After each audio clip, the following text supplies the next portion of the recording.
L'Europe en 3 minutes, le podcast. Toute l'Europe vous propose de mieux saisir les enjeux et le fonctionnement de l'Union européenne en 3 minutes. Bonjour à tous, je suis Florian Chaban, nous sommes le 30 juin 2026 et pour ce nouvel épisode de l'Europe en 3 minutes, intéressons-nous à un sujet au cœur de l'actualité en pleine Coupe du Monde, l'action de l'Union européenne en matière de football. Quand on parle de football européen, une question revient souvent. Que peut réellement faire l'Union européenne ? La réponse est plus subtile qu'on ne l'imagine. Dans les traités, le sport relève d'une compétence d'appui.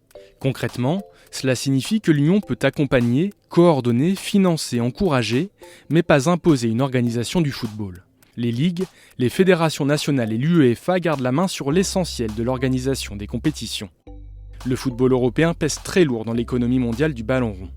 Pour la première fois, les recettes des clubs des championnats de première division devraient dépasser pour l'année 2025 les 30 milliards d'euros, c'est 8 milliards de plus que le PIB de Malte. Toutefois, les charges financières ont augmenté de plus de 50% depuis la pandémie de Covid. À titre de comparaison, le football asiatique, pourtant en développement, a généré 292,7 millions de dollars, soit 257 millions d'euros environ en 2025.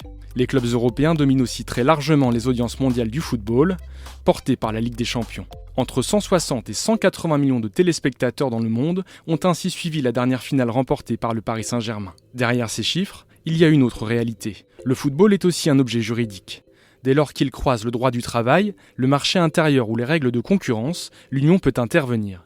Et c'est là que son influence devient très concrète. L'exemple le plus connu est l'arrêt Bosman, rendu en 1995 par la Cour de justice de l'Union européenne. Cette décision a profondément transformé le football professionnel. Au nom de la libre circulation des travailleurs, elle a imposé qu'un joueur en fin de contrat pouvait partir librement dans un autre club de l'UE sans indemnité de transfert, et elle a supprimé les quotas de joueurs ressortissants de pays membres de l'Union dans les clubs.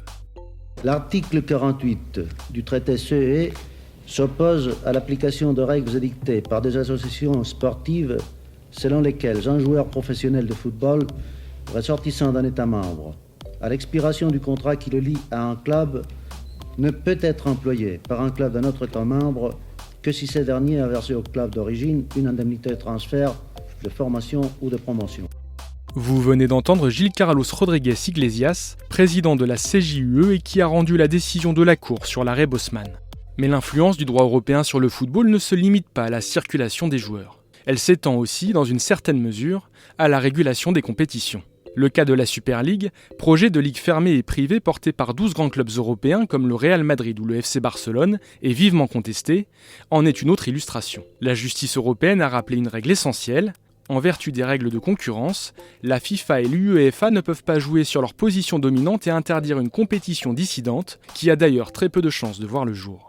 Ce principe vaut aussi bien pour l'accès aux compétitions que pour d'autres leviers, comme par exemple la vente des droits télévisés. Et son rôle ne s'arrête pas là. L'Union peut aussi soutenir la lutte contre la corruption, celle contre les matchs truqués, le dopage, le racisme ou encore les violences.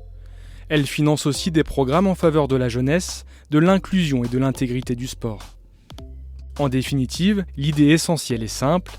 L'Union européenne n'est pas l'autorité ou l'arbitre du football continental, mais elle en est un régulateur indirect. Si elle n'écrit pas les règles du jeu, elle peut toutefois fixer les limites juridiques et économiques dans lesquelles le football se pratique. Retrouvez l'Europe en 3 minutes, le podcast sur www.touteleurope.eu et sur votre plateforme d'écoute préférée.